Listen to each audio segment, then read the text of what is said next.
Ang kwentong ito ay hango sa totoong buhay. Mula ito sa isa nating kabayan na itago na lang natin sa pangalang Ayla. Taong 1992, Mabalat, Pampanga. Bago natin simulan ang kwento, kaunting pagpapaliwanag tungkol sa tampok na lahi ng mga babaylan.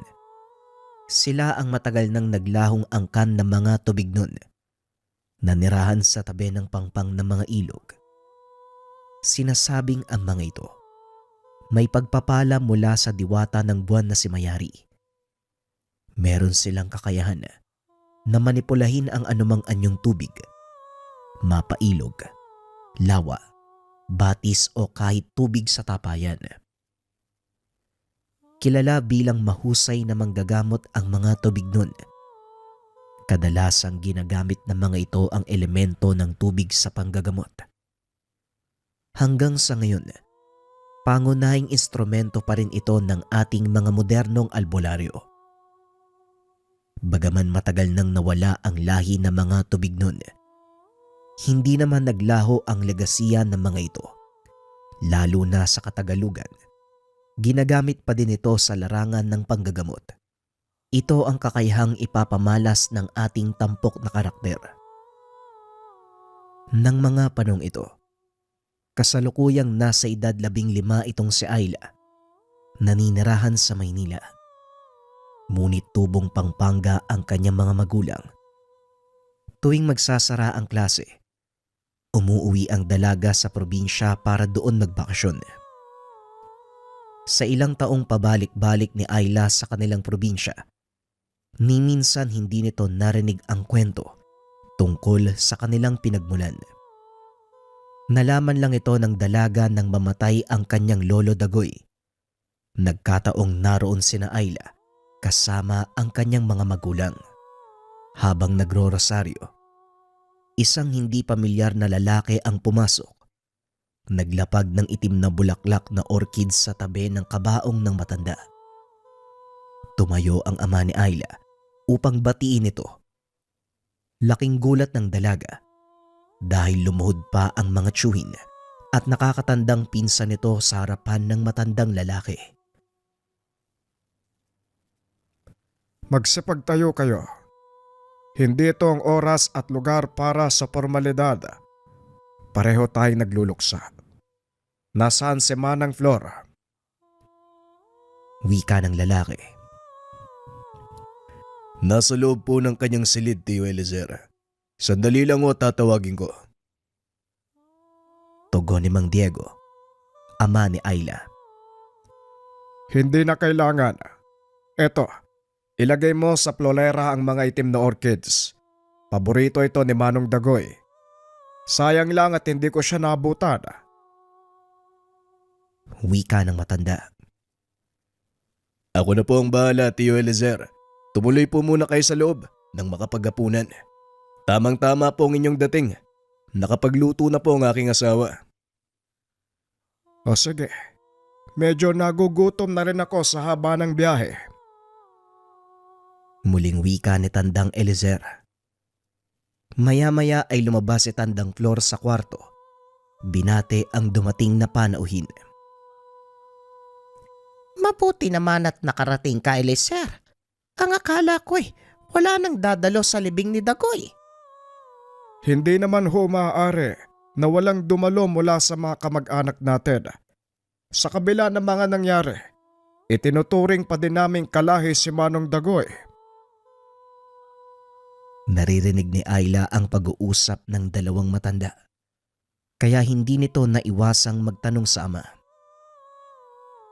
Tay, ano pong ibig sabihin ng matandang lalaki? Bakit po ba? Ano po bang ginawa ni Lolo Dagoy sa kanila? Napalingon si Tandang Flora sa dalaga. Tinawag itong maupo sa kanyang tabi. Ayla po. Muta ka, Kenny. May sasabihin ako. Wika ni Aling Flora. Kagad namang lumakad si Ayla. Lumapit siya at naupo. Ano po yun, Lola? Panahon na. para malaman mo kung ano ang iyong pinagmulan. May isip ka na at alam kong darating din sa iyo ang mga tanong tungkol sa ating pamilya. Kaya mas mabuting habang nabubuhay pa ko, sabihin ko na sa iyo ang lahat. Wika ni Tandang Flor. Inang, sa palagay ko po hindi kailangan malaman ni Ayla ang tungkol sa mga bagay na yan. Nakapag-usap na ho tayo tungkol dito. At ano ang gusto mong mangyari? Talikuran ng iyong anak ang kanyang tungkulin, gaya ng ginawa ni Manong Dagoy. Diego, si Ayla lang ang nag-iisang anak na babae sa inyong magkakapatid. Matanda na si Manang Flor at alam mong siya na ang huli sa mga tubignon. Gusto mo bang maputol na lang ng tuluyan ang ating angkan? Wika ni Tandang Eliezer. Hindi naman po sa ganun, tiyo. Pero ayoko lang malagay sa panganib ang buhay ni Ayla. Alam ko ang hirap na pinagdaanan ni Manang at sa palagay ko, hindi ko kakayaning makita si Ayla na nahihirapan. Bakit hindi nating hayaang si Ayla ang magpasya? Apo, ano sa tingin mo? Gusto mo bang marinig ang kwento ng ating pamilya? Tanong ng matanda. Sa palagay ko, wala naman pong masama kung papakinggan ko yung sasabihin ni Lola. Kabilang din po ako sa pamilyang to, kaya karapatan ko pong malaman ang pinagmula natin. Tugon ni Ayla. Hindi mo alam ang sinasabi mo, Ayla. Pero bahala ka. May isip ka na eh. At siguro naman, alam mo kung anong makakabuti sa'yo. Wika ni Mang Diego. Matapos ay lumabas ito ng tahanan, naupo sa kabaong ng ama. Bakit po ganun, Lola? Hindi po ba tanggap ni Tata yung pamilya natin? Hindi naman sa ganon, Apo. Sadyang nag-aalala ang tatay mo dahil totoo naman ang sinasabi niya. Mahirap ang pagdadaanan mo bago ka kilalanin bilang isang punong babaylan. Punong babaylan? Ano po yun, parang manggagamot? Tama, Apo. Ang lahi natin ay tinatawag na tubignon. Hindi tayo taga dito sa Pampanga. Ang sabi ng mga ninuno, tayo ay mula sa probinsya ng Antique. Dinala ng mga dato ang sinaunang tubignon sa bahaging ito ng bansa nang magsimula silang magpalawak ng sakop. Simula nun, dito na nanirahan ang ating angkan hanggang sa kasalukuyan. Ay nakakalungkot lang dahil unti-unti nang nawawala ang kasaysayan, lalo na ang ating mga kakayahan. Tanging mga kababaihan mula sa ating angkan ang maaaring magmana at kailangan mula sa direktang hanay, kagaya mo. Dahil kung hindi, maaaring hindi pagkaloob ng diwatang si Mayari ang kanyang pagpapala. Pagpapaliwanag ni Manang Flor. Pwede niyo po bang ikwento yung buong kasaysayan ng ating angkan, Lola? Para mas maintindihan ko po kung bakit mahalaga na mapangalagaan ang saling lahi natin. Masyadong mahaba ang kwentong yan, Apo.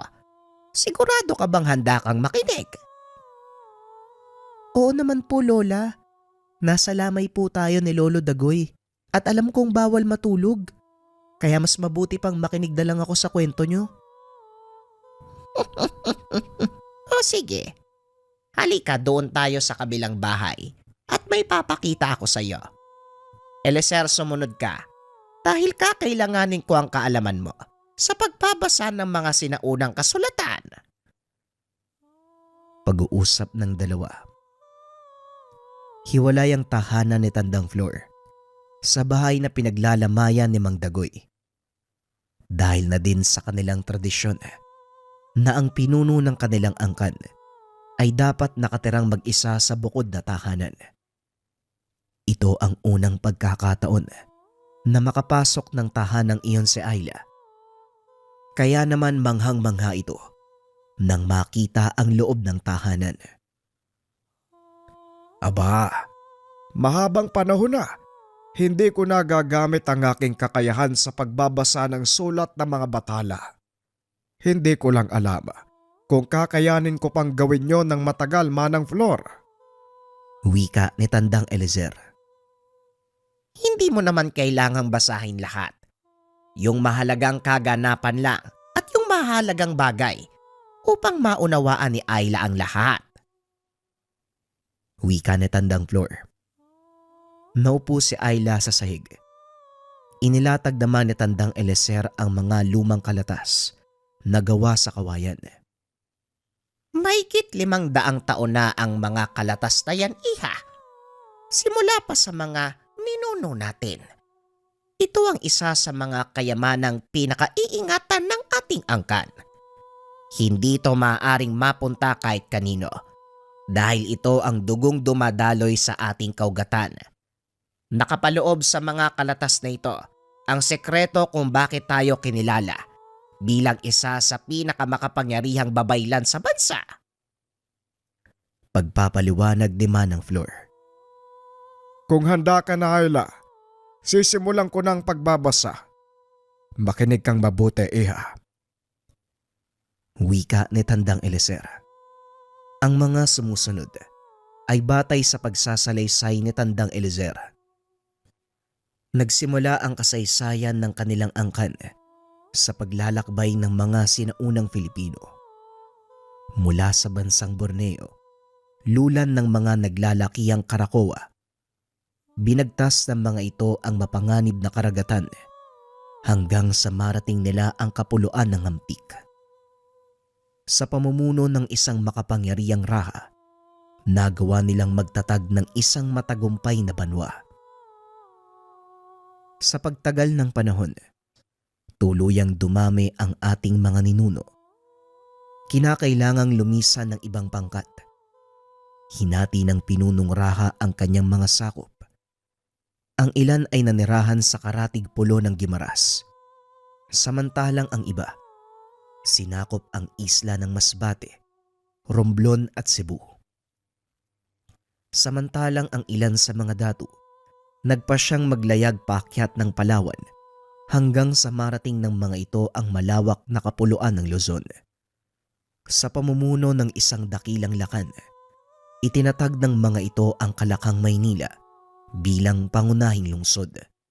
Ang ilan sa mga pinuno ay nagpasyang palawakin ang kanilang sakop hanggang sa marating ng mga ito ang malawak na pangpang ng ilog at doon nagsimulang magbuo ng komunidad. Kasama ng mga ito ang angkan ng mga babaylang Tubignon. Dito unang kinilala ang kanilang husay sa patnubay ng isang makapangyarihang diwata. Nagagawa nilang manipulahin ang pagtaas at pagbaba ng tubig. Mula sa angkan nila Tandang Flor, ang unang babaylang pinagkalooban ng makapangyarihang gamit. Ito ay ang tungkod ng tubig. Sa loob ng maraming taon, ipinasa pa sa ito sa mga nagiging pinuno hanggang sa dumating ang panahon ni Tandang Flor. Balik tayo sa kasalukuyan. Ang tungkod ng tubig ang dahilan kung bakit hindi pwedeng mawala ng pinuno ang ating angkan. Marami ang naghahangad na makuha ito at sa oras na mapunta sa maling kamay, magkakaroon ng malaking sakuna. Wika ni Tandang Eliezer. Matanong ko lang po, nasan po yung tungkod ng tubig?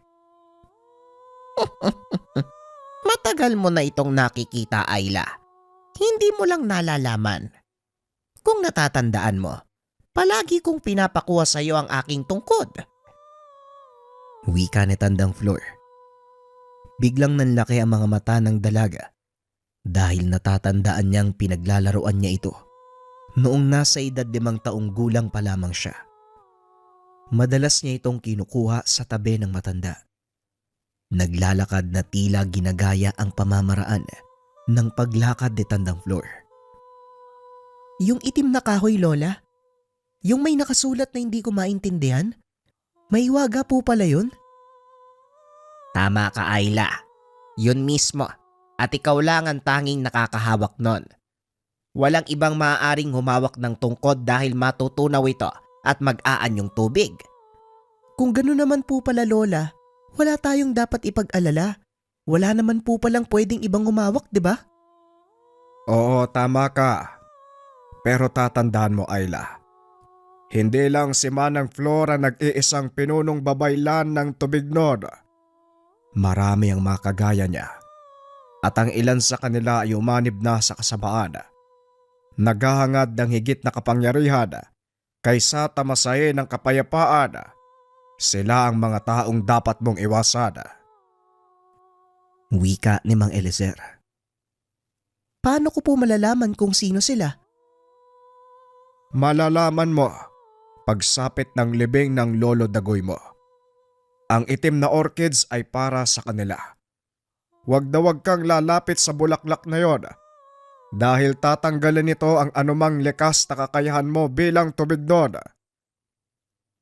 Pagpapaliwanag ni Tandang Eliezer. Bilang isang tagapagmana, may likas kang kapangyarihan mula kay Diwatang Mayari, ang Diwatang Gabay ng Buwan. Siya din ang nagbibigay ng kapangyarihan nating mga Tubignon. Hindi mo pa natutuklasan ang lahat, Ayla. Pero isa sa mga kakayahan mo ay magpagaling gamit ang tubig. Wika ni Tandang Flor. Matapos maikwento ang lahat, binilinan ng dalawang nakakatanda ang dalaga na huwag itong pagsasabi kahit kanino. Bukas makalawa, ililibing na ang lolo dagoy mo. Paniguradong darating ang isa sa mga sinasabi kong tao na naghahangad ng kapangyarihan ng tungkod. Si Don Prado at ang anak nitong si Luciana. Sino po si Luciana? Kagaya mo, si Luciana din ay tagapagmana ng kanilang angkan. Mas nauna kaysa sayo. Matagal na nilang pinaghahandaan ang pagkuha ng tungkod mula sa ating pangangalaga. Higit na mas mataas ang kaalaman niya kumpara sa'yo, Ayla. At masyado nang maiksi ang panahon para paghandaan pa ang kanilang pagdating. Kaya nagpakuha ako kay Lolo Eliezer mo ng mga itim na orchids para hindi sila makalapit sa mismong kinaroroonan ng tungkod. Pero Lola, nasan po ba kasi yung tungkod? Sa ngayon, hindi ko pwedeng sabihin sa'yo. Maraming tenga ang lupa at maaaring minamanmanan tayo ng mga tauhan ng kalaban. Pwedeng isa sa mga taong nakikiramay, pakawala ng partido ni Don Prado. Makapangyarihan siyang tao, kaya naman maraming koneksyon sa paligid. Wika ni Tandang Flor. Hindi na namilit pa si Ayla. Bumalik ang mga ito sa burol. Tinanong ni Mang Diego ang anak kung ano ang pinag-usapan nila ni Tandang Flor. Oh, anong sinabi sa'yo ng mga lolo't lola mo? Wala naman po. Pinaliwanag lang nila sa akin kung saan talaga nanggaling yung pamilya. Alam niyo po ba, hindi talaga tayo taga Pampanga? Oo, pero ang pamilya natin ang isa sa mga naunang nanirahan sa lugar. Kaya parang tayo na din ang pundasyon ng bayang ito. Wika ni Mang Diego. Masayang nag-usap ang mag-ama habang lumalalim ang gabi. Dumadami ang mga tao. Hindi rin inaasahan ni Ayla na masasaksiyan niya ang kapangyarihan ni Tandang Flor ng gabing iyon.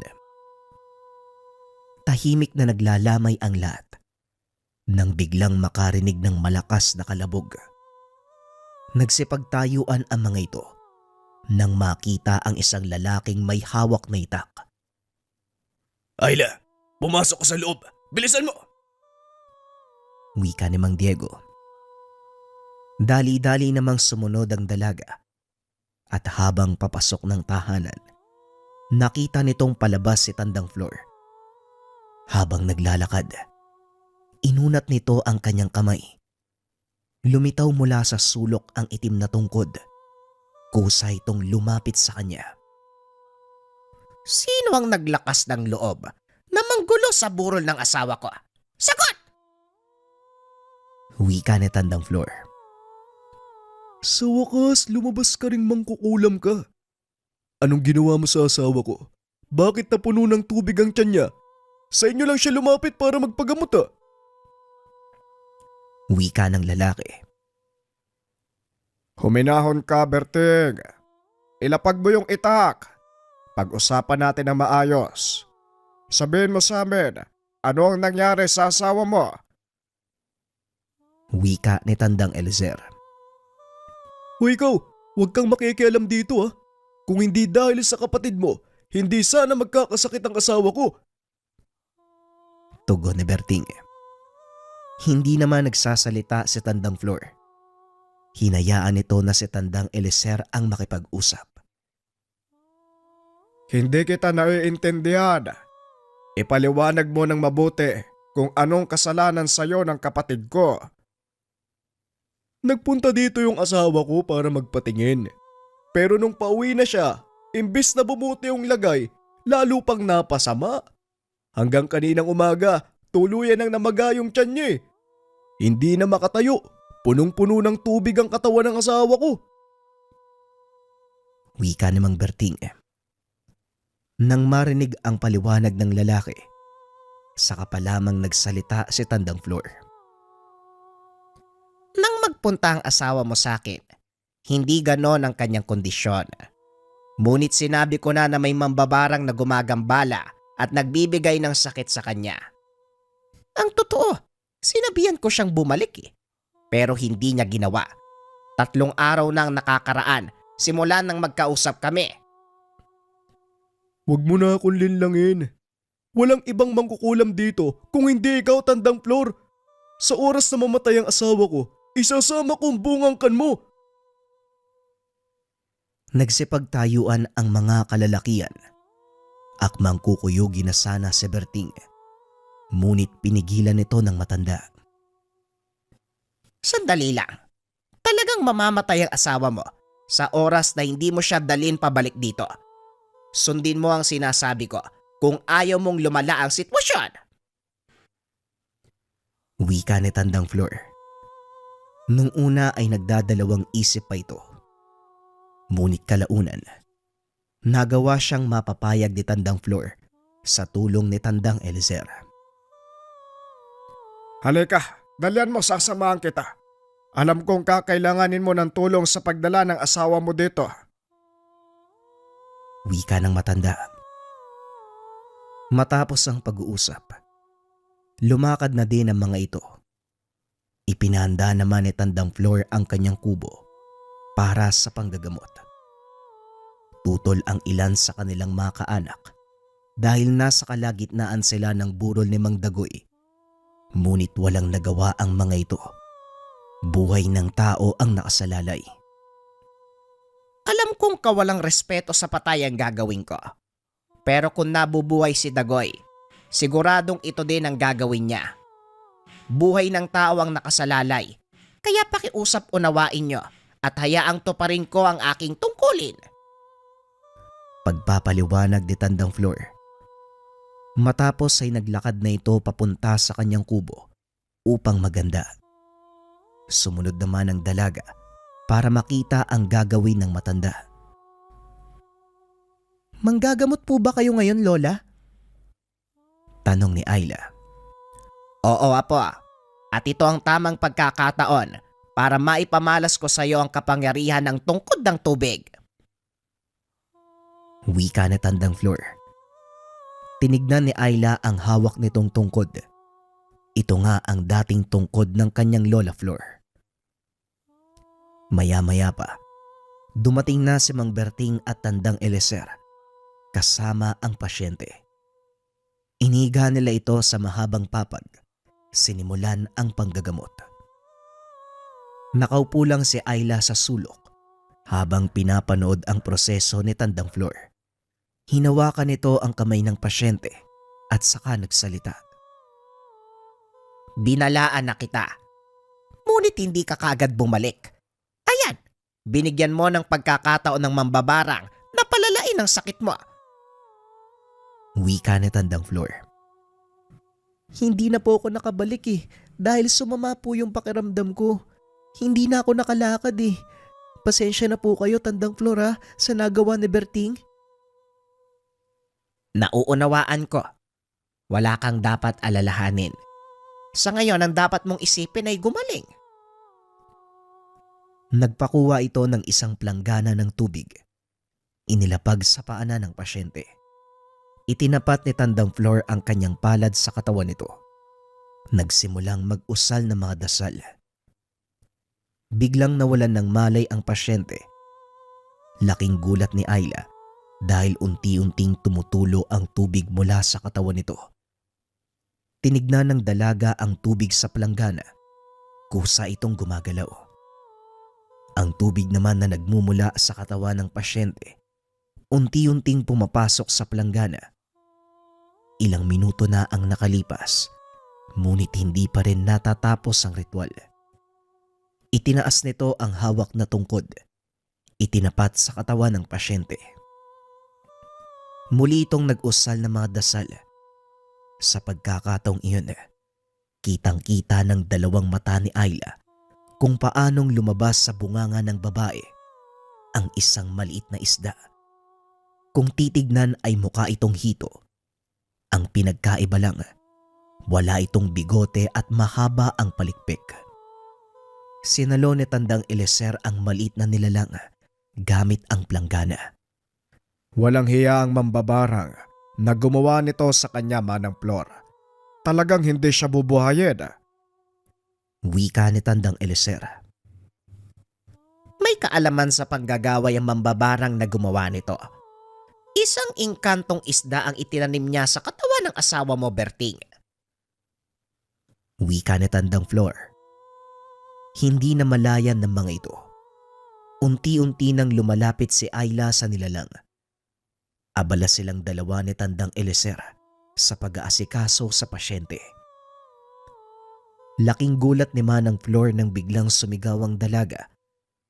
Nang tignan nito, may sugat na si Ayla sa kamay. Anong ginawa mo, Ayla? Tanong ni Tandang Eliezer.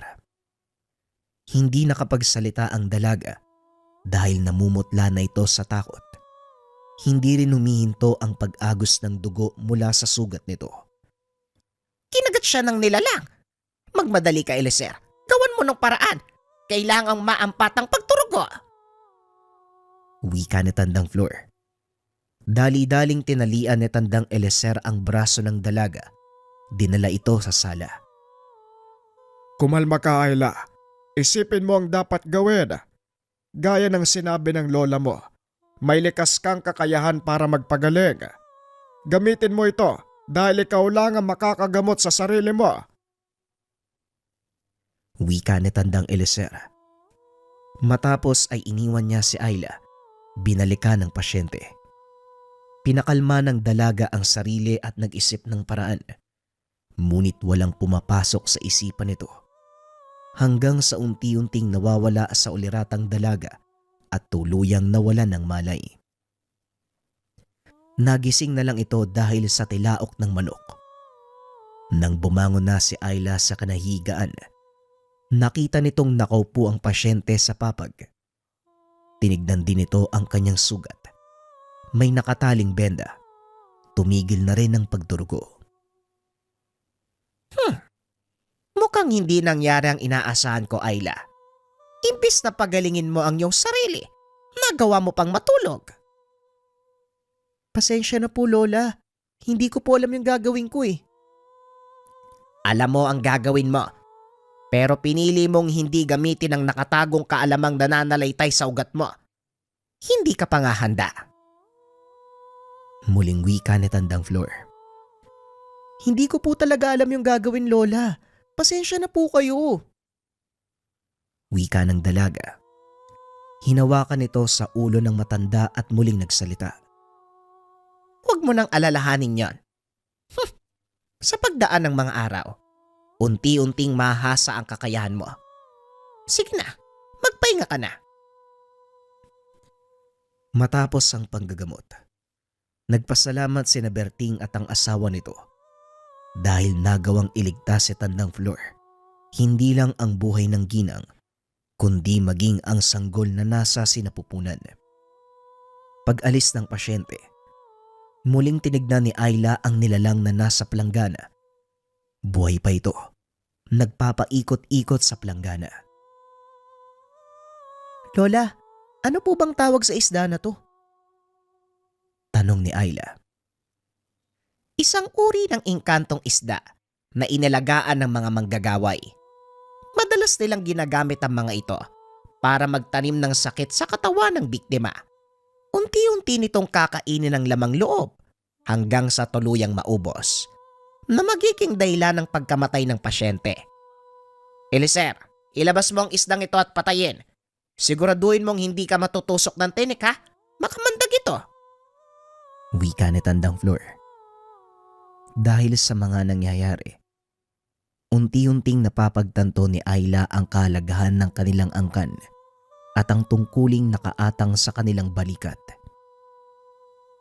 Pagsapit ng hapon, habang nakaupo sa labas ng tahanan, nilapitan ito ni Tandang Eliser. Ang daming nangyari ngayong araw. Hindi ko rin inaasahan na makikita ko uli si Manang Flor na manggamot. Wika ni Tandang Eliser. Napalingon naman si Ayla at ngumiti. Ito din po yung unang pagkakataon na nakita ko si Lola Flor na manggamot. Naririnig ko lang po noon sa mga pinsan ko eh. Albularya nga daw po siya. Pero hindi ko naman nakalain na higit pala sa albularya ang kakayahan niya. Wika ni Ayla. Tama ka. Dahil hindi lang basta manggagamot ang angka natin. Tayo ay mga tagapangalaga ng elemento ng tubig. Sa pagdating ng panahon, malalaman mo ang lahat ng sinasabi ko. Bukas ang libing ni Manong Dagoy, kaya kailangan ng maganda. Mamayang gabi, darating ang ilan nating mga kaanak. At hindi lang yon, maaari ding magpakita ang sinasabi ng lola mo, si Don Pedro. Wika ni Tandang Eliser. Alam ko na po ang pakay nila. Pero bakit kailangan nilang antayin yung libing ni Lolo Dagoy? Tanong ni Ayla. Hindi ko rin alam, Ayla. Siguro malalaman na lang natin sa oras na dumating sila. Pag-uusap ng dalawa. Naging palaisipan sa dalaga ang sinabi ni Tandang Eliser at alam niyang walang makakasagot nito. Kesa sa maburyo ng kakaisip, nagpa siya si Ayla na maglakad-lakad sa paligid ng bahay hanggang sa napadpad ito sa kubo ni Tandang Flor. Tinignan nito ang paligid upang siguraduhin walang tao bago tuluyang pumasok sa kubo. Nanlaki ang mga mata ni Ayla dahil nakita nito ang tungkod na nakalapag sa sahig. Dali-daling pumasok ang dalaga upang damputin ito.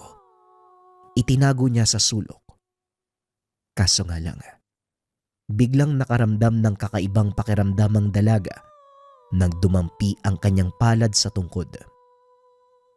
Nabalot ng liwanag ang paligid. Nang humupa ito, nakita ni Ayla ang sariling nakatayo sa pangpang ng ilog. Bahagya itong napatras dahil pulgada na lang ang layo ng mga paa nito sa pangpang. Inikot ni Ayla ang tingin. Napagtanto na nasa loob siya ng isang pamayanang naninirahan sa pangpang. Nag-ikot sa paligid ang dalaga hanggang sa makasalubong nito ang isang batang babae na merong hawak na tungkod. Nanlaki ang mga mata ni Ayla dahil kahawig ng tungkod na yon ang hawak niya. Bata, sandali lang. Ay, ano ba yan? Hindi ako narinig. Manong, anong lugar po ba to? Tanong ni Ayla. Kinakausap niya kung sino man ang nakakasalubong. Ngunit tila hindi siya nakikita at naririnig. Hanggang sa makarinig ito ng ingay mula sa loob ng pamayanan. Dali-daling nagtakbuhan ang mga tao, kaya nakisabay na din ang dalaga. Pagdating sa gitna ng pamayanan, muli nitong nakita ang batang may hawak na tungkod. Nakatayo sa tabi ng isang babae. Tinatayang nasa edad 30 ito paitaas. May mahaba at maitim na buhok. Kapansin-pansin ang kanang mata nito na may pilat. Itinaas ng babae ang kanyang kamay. Nagsipagluhuran ang mga tao. Sa isip ni Ayla, ito ang pinuno ng kanilang pangkat. Ngunit higit pa sa inisip ng dalaga ang tunay na katungkulan ng babae. Inang Mayari, mabuti naman po dinalaw niyo kami. May pagpapala po ba para sa amin? Tanong ng bata. Dito napag-alaman ni Ayla na ang babaeng iyon walang iba kung hindi ang diwatang si Mayari. Dahil mabuti kayong mga mamamayan, may pagpapala ako para sa inyo. Aalis kayo sa lugar na ito at tatahakin ng landas papunta sa Kalakhang Pulo. Sundan nyo ang ihip ng amihan. Sa loob ng 3 pagbilog ng buwan, mararating nyo ang pinagpalang lupa sa gilid ng malaking ilog. Sabihin mo ito sa inyong dato maanyag. Wika ni Mayari. Nanayo ang balahibo ni Ayla nang marinig ang pangalan ng bata. Ito ang pangalang paulit-ulit na binabanggit ng kanyang lola, ang kauna-unahang punong babaylan ng mga Tubignon.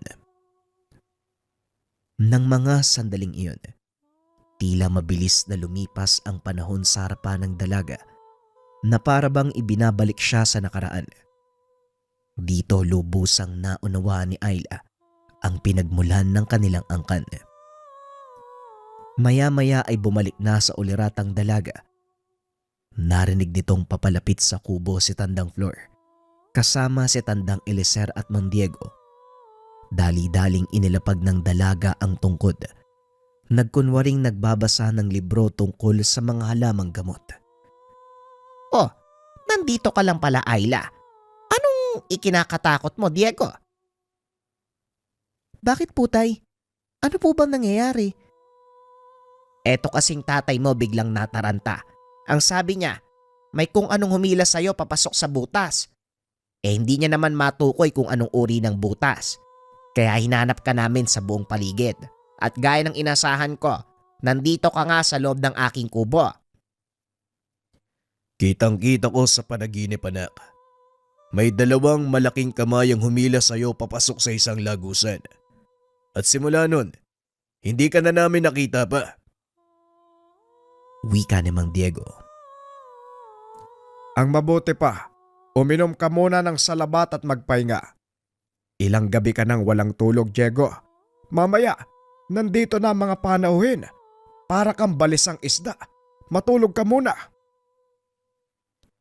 Wika ni Tandang Eliezer. Napakamot na lang ng ulo si Mang Diego. Naglakad pabalik sa malaking tahanan. Sa tingin mo, ano ang nangyayari sa kanya? Nakakabahala. Maraming taon nang hindi nakakakita ng mga pangitaing si Diego. Ang akala ko nga, tuluyan nang nawala ang kakayahang iyon. Wika ni Tandang Flor. Tama ang hinala mo, Manang. Pangitain nga ang nakita ni Diego. Pero kanino at ano ang ibig sabihin nun? Kung sa panaginip ni tatay, kinuha ko ng malaking mga kamay at tinila papasok sa isang lagusan. Maaaring may kumuha sa akin o hindi kaya magpapatay? Tama ho ba? Posibleng ganun nga ang mangyari, Ayla. Pero malabo naman siguro na ipapatay ka. Huwag na muna nating isipin yon. Minsan ang mga panaginip ay bunga lang ng mga iniisip natin. Siguro, lubhang nag-aalala lang ang tatay mo, kaya napaginipan niya yon. O siya, ipagpatuloy mo na ang ginagawa mo. Wika ni Tandang Flor. Pagkaalis niya, muli nitong hinawakan ng tungkod, ngunit walang nangyari. Napangiti na lang ang dalaga dahil kahit papano, nagkaroon siya ng pagkakataon na maunawaan ang lahat ng tungkol sa kanyang pinagmulan. Pagsapit ng gabi, isa-isang nagdatingan ang mga kaanak mula sa malalayong lugar. Ang ilan sa mga ito ay may dala pang mga buhay na hayop at mga gulay. Nakaupo lang sa tabi ni Tandang Flor ang dalaga habang pinagmamasdan ang mga taong nagpaparoot parito dahil sa paghahanda. Lola, Hindi ba libing ni Tatay Dagoy ang gaganapin bukas? Bakit napakaraming kinakatay na hayop? Parang may ikakasala. Oo nga pala. Unang beses mo palang dadalo sa ating tradisyonal na libing. Hayaan mong ipaliwanag ko sa iyo ang lahat, apo. Tayong mga tubignon, hindi naniniwala sa pagluluksa. Oo, malungkot ang mawala ng mahal sa buhay. Ngunit para sa atin, ito ay pagbubukas ng panibagong yugto ng paglalakbay sa ating mga yumao. Naniniwala ang mga ninuno natin na ang bawat namamatay sa ating angkan ay muling mabubuhay. Mapupunta lamang sila sa ibang panahon. Kaya sa oras na lumisan sila sa buhay na ito, pinababauna natin sila ng magandang alaala. Pagpapaliwanag ng matanda. Kinabukasan, habang hinahanda ang kabaong ng kanyang lolo Dagoy, dumating ang isang magarang sasakyan. Bumaba mula dito ang isang lalaking nakasuot ng itim na damit. Sinundan naman ng isang dalagang halos kasing edad ni Ayla. Nakasuot naman ito ng puting bestida. May hawak pang pangbungkos ng pulang rosas. Tumayo si Tandang Eliezer upang salubungin ang mga ito. Nakasunod ang ilang kalalakihan sa kanya. Sa pakiramdam ni Ayla, may hindi magandang mangyayari ng mga oras na yun. Irespeto mo ang libing ng aking bayaw, Don Prado. Hindi ito ang oras para pairalin mo ang iyong pagkasakib. Wika ni Tandang Eliezer. Napagtanto ni Ayla na ito na nga ang sinasabing panauhin ng kanyang Lola Flor. Hindi kami naparito para kunin sa inyo ang tungkod. Naging malapit na kaibigan si Tandang Dagoy para sa akin. May ilan kaming hindi pagkakaunawaan na pinalampas ko na. Kaya wala na akong dahilan para manggulo. At isa pa, kahit anong gawin nyo, mapupunta sa amin ang tungkod ni Mayari. Lalo pat wala nang susunod sa hanay ni Tandang Flor. Wika ni Don Frado. Biglang nag-init ang ulo ni Ayla. Akmang tatayo na sana ito nang harangin siya ng ama. Huwag kang makisali, Ayla. Hindi pa ito ang takdang oras para magpakilala ka. Pero nakakainis po sila, tay. Wala kang magagawa. Kaya hayaan mo na lang si Tio Eliezer ang kumausap sa mga yan. Darating ang takdang panahon para sa iyo, anak. Kaya mag-antay ka lang. Wika ni Mang Diego. Bagay na sinang ayuna ni Tandang Flor. Tama ang iyong ama, apo. Sa ngayon wala kang magagawa. Hindi mo kakayanin si Luciana. Mas nauna siya sa iyo pagdating sa antas ng kakayahan. Wala ka pang nasisimulan, kaya wala kang laban sa kanya. Wika ni Tandang Flor. Lingid sa kalaman ng mga ito, na napansin ng dalagang kasama ni Don Prado ang ginawa ni Ayla. Naglakad ito papunta sa kanya. At nang makalapit na, ngumiti ito ng nakakaloko sa dalaga. Mukhang ngayon lang kita napansin, ah. Bago ka lang ba dito? Tanong ng dalaga. Oo, ngayon mo lang ako nakita dito. Kaya namnamin mo na. Namnamin mo yung pagtitig sa mukha ko. Dahil ito na ang huli mong makikita sa oras na manggulo kayo ng tatay mo. Tugon ni Ayla. Tumawa ng malakas ang dalaga. Muling bumalik sa tabi ng kanyang ama. Tay, matabil yung dila ng isang yun, ah. Maaari bang ibalato mo na lang siya sa akin? Wika nito sa lalaki.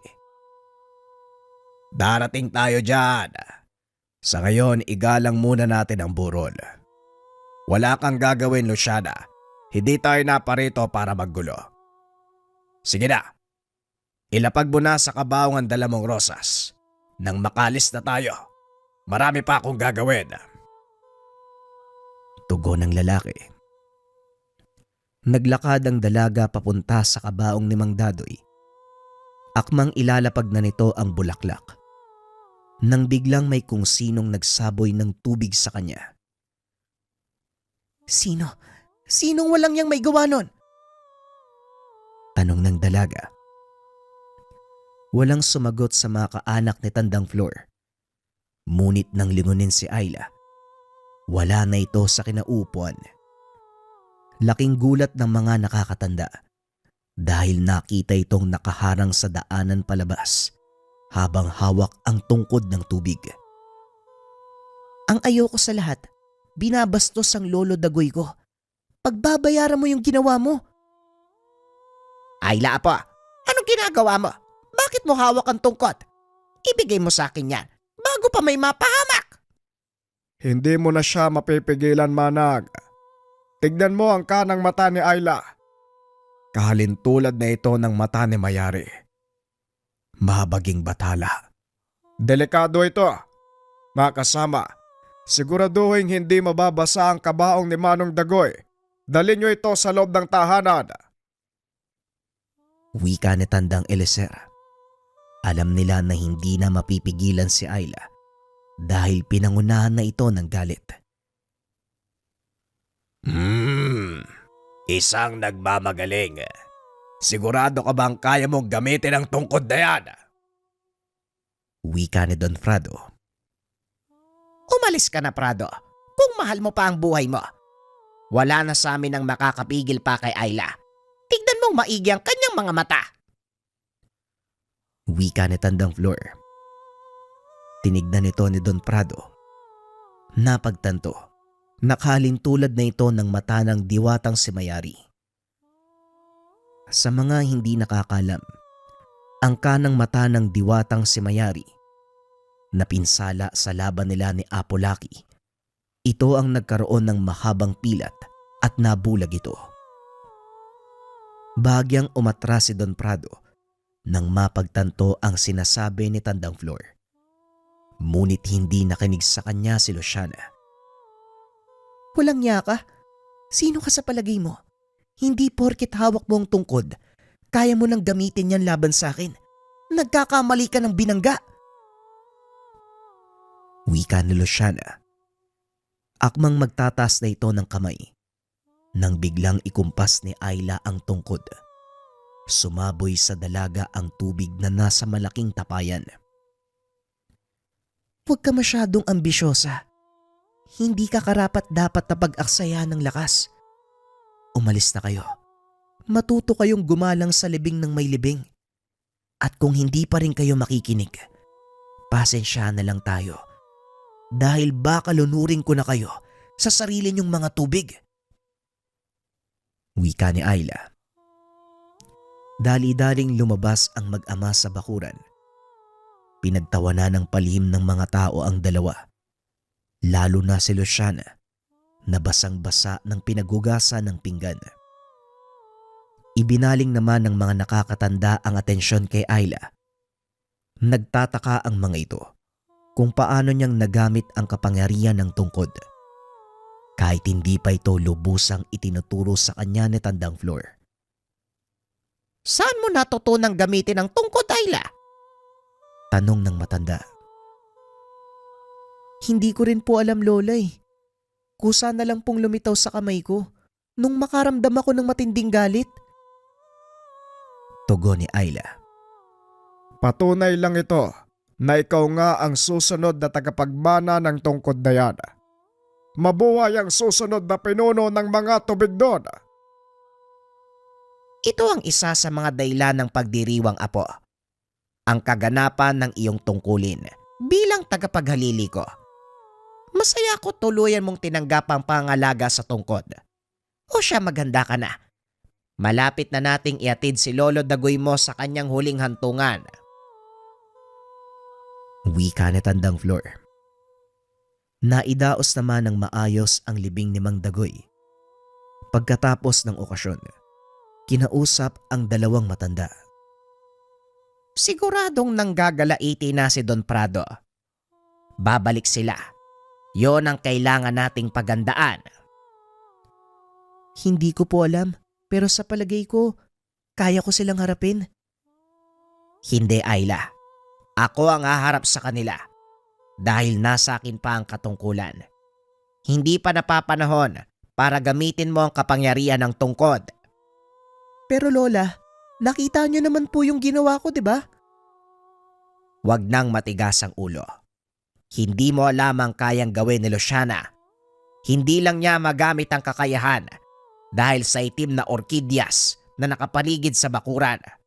Pero sa oras na mawala ang bisa nito, hindi mo alam kung ano ang magagawa niya sa'yo. Wika ni Tandang Flor. Hindi na namilit pa si Ayla dahil nakita nitong galit ang lola. Ilang araw matapos ang libing, nagsipag-uwian na ang ilang kaanak. Ngunit nagpaiwan si Tandang Eliezer dahil alam nitong kakailanganin ang tulong niya sa lugar. Ilang araw pa ang nakalipas. Walang paramdam mula sa panig ni Don Prado. Nakampante ang dalagang walang mangyayari sa kanila, kaya nagpa siya itong pumuslit para maligo sa ilog. Nang mga oras na yun, magkakasama silang magpipinsan, masayang naliligo. Nang biglang mapansin ng dalaga, unti-unting tumataas ang tubig sa ilog. Dali-daling umahon ang mga ito. Sakto lang na nakakyat sila sa pangpang nang biglang rumagasa ang tubig mula sa kabundukan. Alam ni Ayla na hindi ito pangkaraniwan dahil wala namang naiulat na pag-ulan. Maganda rin ang panahon kaya imposibleng magkaroon ng biglaang pagbaha. Inaya nitong umuwi ang mga pinsan. Ngunit nang papauwi na ang mga ito, humarang sa kanilang dadaanan si Luciana. Hindi ka din nag-iingat. Ang lakas ng loob mong lumabas ng bakuran niyo sa kabila ng ginawa mo sa akin. Wika ni Luciana. Alam kong darating ka, pero ang malaki mong pagkakamali, nandito ko pa rin sa teritoryo ko. Tugon ni Ayla. Inikot ni Luciana ang tingin sa paligid. Nakita ang itim na orkidyas na nakasabit sa mga puno. Talagang tuso ka. Pero sa tingin mo, mapipigilan pa ng mga itim na orkidyas na yan ang gagawin ko sa'yo? Wika ni Luciana. Naglabas ito ng patalim at inundayan ng saksak si Ayla. Nagawang makailag ng dalaga, dahilan para mahulog ito sa bangin. Hindi naman kataasan ng binagsakan nito, ngunit nabali ang braso ng dalaga. Kung hindi kita mapapatay sa pamamagitan ng kapangyarihan ko, papatayin kita sa pamamagitan ng saksak. Tumalon pababa ng bangin si Luciana. Muling inundayan ng saksak ang dalaga. Sa pagkakataong iyon, nadaplisan sa kabilang braso si Ayla. Natumba ang dalaga. Akmang sasaksakin na sana ito. Luciana! Itigil mo yan kung ayaw mong tuluyan kita. Kung saan na umabot ang pagiging sakim mo sa kapangyarihan. Hindi ka karapat dapat maging tagapagmana ng tungkod na ito. Kayo ang naging sakim. Kinakailangan ng nanay ko ng tulong ng tungkod upang muli siyang mabuhay. Pero ipinagkait mo. Lalabagin natin ang batas ng kalikasan. Hindi maaaring makabalik ang yumao, Luciana. Wala akong pakialam kung ano pa ang dahilan nyo. Papatayin ko ang susunod na tagapagmana para tuluyan ng maputol ang saling lahi nyo. Wika ng dalaga. Wala nang nagawa si Tandang Flor kung hindi tuluyang tapusin ang buhay ng dalaga. Labag man ito sa kanyang kagustuhan, ngunit isinaalang-alang nito ang kapakanan ng kanilang angkan. Alam kong masama ang tingin mo sa akin, Ayla. Pero ito lang ang paraang alam ko para mailigtas ang buhay mo. Wika ni Tandang Flor. Matapos ang pangyayari, umalis si Ayla sa lugar. Hindi nito matanggap na nakapatay ng tao si Tandang Flor. Kinausap naman ito ni Tandang Eliezer, ngunit buo na ang pasya ng dalaga. Pasensya na ho kayo, pero hindi ko tatanggapin ang katungkulan bilang tagapangalaga ng tungkod kung hahantong sa pagkitil ng buhay ang lahat. Wika ni Alicia. Malugod itong tinanggap ng mga nakakatanda. Pumunta si Ayla sa Maynila kasama ang magulang. Hindi na ito muling bumalik sa kanilang probinsya. Sa paglipas ng panahon, wala nang naging balita ang dalaga tungkol sa kanyang Lola Flor. Nang muli itong dumalaw sa lugar, napag-alaman nito, namatay na ang matanda. Dinala sa kanyang hukay ang tungkod. Walang nakakaalam kung saan eksaktong inilibing ang katawan.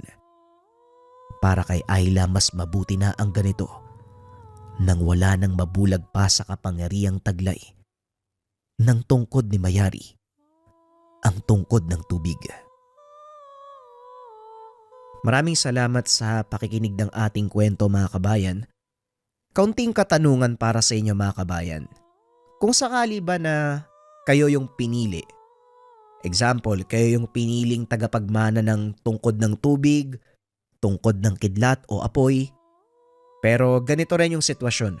Kumbaga, maraming maghahangad ng kapangyarihan, tapos patuloy mong poprotektahan ng gamit. Tatanggapin mo ba yung katungkulan? O hahayaan mo na lang na ilibing yung gamit para hindi na makita ng ibang tao? Anong gagawin nyo mga kabayan? Share nyo naman sa comment section natin, maligaya kung babasahin yan. Muli, maraming salamat sa pakikinig ng ating kwento at sana panoorin nyo ang susunod na video. Paalala, ang susunod na kwento ay isang bagsak na kwento. Sana maintindihan. Ang kwentong ito ay hango sa totoong buhay. Mula ito sa isa nating kabayan na itago na lang natin sa pangalang Anghel. Taong 1991, probinsya ng Aklan. Kapag binato ka ng tinapay, ibalik mo ito ng higit pa sa bilang ng binato sa'yo. Ito ang mga kasabihang naging pundasyon ng ating tampok na tauhan, si Anghel. Isinilang sa isang pamilya, kilalang mahusay na manggagamot. Tubong Sikihor ang ama ng binata. Samantalang ang ina naman ay mula sa probinsya ng Cebu. Namuhay ang mga ito ng matagal sa probinsya ng Sikihor bago tuluyang lumipat sa karatig probinsya ng Romblon. Sa kasamaang palad hindi umayon sa kanila ang swerte dahil walang makitang hanap buhay ang ama ng binata sa lugar. Bagaman may kaalaman sa panggagamot, hindi nito ginamit ang kakayahan para kumita ng pera. Dahilan ng ama ni Anghel, ang kakayahang taglay niya ay para makatulong sa iba at hindi para sa pansariling kapakanan. Bagay na palaging pinapaalala ni Mang Tubal kay Anghel. Nag-iisang lalaki sa 6 na magkakapatid. Kaya naman siya ang inaasahan ng ama na magmamana ng kakayahan. Sa murang edad hinasa ng matanda si Anghel, lalong-lalo na sa kumbate espiritual. Nagamit ito ng binata noong lumipat sila sa probinsya ng Aklan. Nang mga panong ito ay nasa elementarya si Anghel. Dahil baguhan sa lugar, wala itong alam na dialektong ginagamit ng mga kaklase. Madalas na pagtatawanan dahil tanging Tagalog lang ang pamamaraan nito ng pakikipag-usap. Umabot pa sa puntong maging ang mga guro ay kinukutya ang binata. Ano ka ba namang bata ka? Saan ka ba nang galing? Simpleng lengguwahe lang hindi mo pa alam. Mananagalog ka pa halata namang laking probinsya ka din. Pinagloloko mo ba kami? Wika ng isang guro na itago na lang natin sa pangalang Sergorio. Madalas kinukutya si Anghel dahil sa pilit tinutuwid ng binata ang kanyang dila sa pagsasalita ng lokal na dialekto. Sa mga ganitong pagkakataon, pinipili na lang ni Anghel ang manahimik. Hindi dahil sa natatakot ito, kundi dahil baka makapagbitaw siya ng salita na maaaring makasakit ng pisikal sa kanyang kausap. Tama kayo nang narinig. Si Anghel ay may kakayahang maglapat ng sumpa nang hindi hinahawakan ang isang tao. Ang tawag ng iba sa ganitong kakayahan, dilang linte, o sa Tagalog ay dilang kidlat. Ngunit ang talagang tawag sa ganitong uri ng kakayahan, malediksyon. May dalawang uri ang kakayahang ito, masama at mabuti. Nakadepende na lang sa taong nagbibitaw ng kung anong sumpa ang ibibigay sa kanya. Kaso nga lang ng araw na yon, hindi napigilan ng paslit ang sarili. Nasa ika-6 na baitang na si Anghel ng mga panong ito. 3 taon niya nang tinitiis ang ganong pagtrato sa kanya ng ibang tao. Mula pa sa mga pinanggalingan nilang lugar. At kung minsan nasisisi pa nito ang kanyang mga magulang dahil hindi sila namimirme sa iisang lugar. Nakatayo si Anghel sa harapan ng kanyang mga kaklase habang patuloy na ipinapaya ng guro. Nagtatawanan ang mga batang nasa loob ng silid. Maging ang mga napapadaang kabataan, humihinto upang panoorin ang ginagawa ng guro sa kanya. Wala kang lugar sa klaseng to. Ay hindi mali, wala kang lugar sa bayang to. Hindi ka nga makapagsalita ng diretsyo eh. Yun lang hindi mo magawa. Paano pa kaya pag ibang mga gawain na? Kung ako sa'yo, huwag mo nang ipilit ang sarili mo sa paaralang ito. Wika ni Sir Goyo. Patuloy lang na nananahimik si Anghel ng mga sandaling iyon habang pilit na pinipigilan ang sarili. Hindi nito namalayan. Kinukuyom na pala niya ang kamao na kagad namang napansin ni Sir Goyo. Ay, ano yan? Susuntukin mo ko? O sige, ipakita mo sa lahat ang totoo mong pagkatao. Palibasa, sa karahasan lang kayo magaling. Kayong mga taong bundok, hindi kayo tinuruan ng mga magulang nyo ng mabuting asal. Sa pagkakataong ito, hindi na nagawang pigilan ng paslit ang kanyang sarili. Nilingon ni Anghel ang guro. Nanlaki mga mata nito nang makitang may kung anong liwanag ang lumabas sa bunganga ng paslit nang magsimula itong magsalita. Wag na wag mong idadamay ang mga magulang ko dito. Dahil alam ko sa sarili ko, pinalaki nila ako ng tama eh. Tandaan mo, Sir Goyo, ikaw ang nagdala nito sa sarili mo. Sa oras na ibuka mo ang bunganga mo, maglalabasa ng libu-libong langaw mula dito. At sa tuwing ihakbang mo yung mga paa mo, kusang mamimilipit ang mga buto mo hanggang sa mabali yan. At kapag nakadapa ka na sa sahig, dahan-dahan kang lalamunin ng lupa. Wika ni Anghel. Nung una ay walang nangyari sa guro. Ngunit nang tumawa ito, bigla siyang nakaramdam ng pangangati ng lalamunan. Isa-isang naglabasan ang bangaw. Sunod-sunod ito hanggang sa hindi na mapigilan. Nagakbang ang guro at sa unang hakbang pa lang, biglang namilipit ang binti nito. Nadurog ang mga buto. Nang mapadapa sa sahig, unti-unti itong kinain ng lupa. Nagsigawan ang mga kabataan at nang lingunin sila ni Anghel, bigla na lang nagsipaghagis ang mga ito sa bandang likod ng silid. Naglakad palabas si Anghel habang nagkakagulo ang mga tao. Umuwi ang paslit at umiiyak na nagsumbong sa kanyang ama tungkol sa mga pangyayari.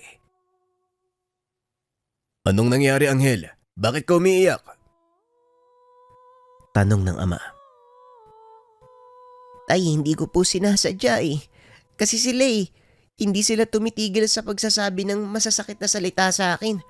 Lalo na si Sir Goyo, dinamay pa kayo ni nanay. Kasi daw, hindi niyo ako tinuruan ng mabuting asal eh. Dahil lang sa hindi ako makaintindi ng salita nila. Ganong kasakit ng mga salita yung sinabi nila tungkol sa inyo eh. Sabihin mo sa akin, anong ginawa mo? Tanong ni Mang Elias. Hindi ko po sinasadyang mapatay si Sir Goryo eh. Gamit po yung kakayahan ko. Kinain po siya ng lupa, tay. Parang binuhusan ng malamig na tubig si Mang Elias ng mga sandaling iyon. Dali-dali itong nagpunta sa bayan at sinadya ang paaralan. Nakita nito ang nagkakagulong mga magulang. Maging ang kapulisan ay naroon na sa lugar.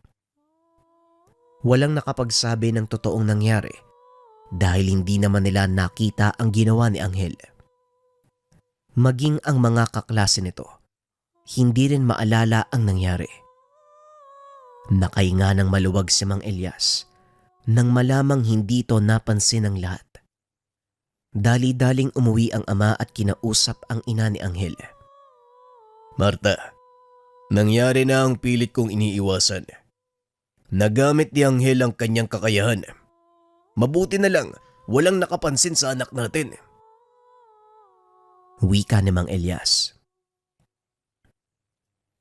Ano nang gagawin natin ngayon yan, Elias?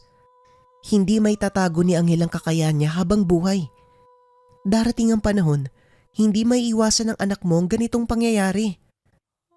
Sa ngayon hindi pa ito ganong kalakas, pero nagawa niya ng pumatay ng tao. Ano pa kaya kung tuluyan ng maging ganap ang kakayahan niya? Tugon ni Aling Marta. Hindi ko nahahayaang mangyari yon. Kailangan ko nang ilapit kay Sensyo ang bagay na to. Alam kong hindi ka sasang-ayon, pero ito lang ang tanging alam ko na maaaring makatulong kay Anghel. Wika ni Mang Elias. Kung hindi nyo na itatanong, si Sensyo ay nakakatandang kapatid ni Mang Elias.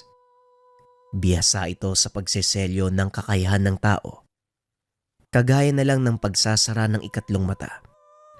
O hindi kaya naman paggapos ng mga kakayahang hindi nais ilabas ng isang tao. Maliban pa dito, isa ding kinakatakutang mambabarang ang matanda.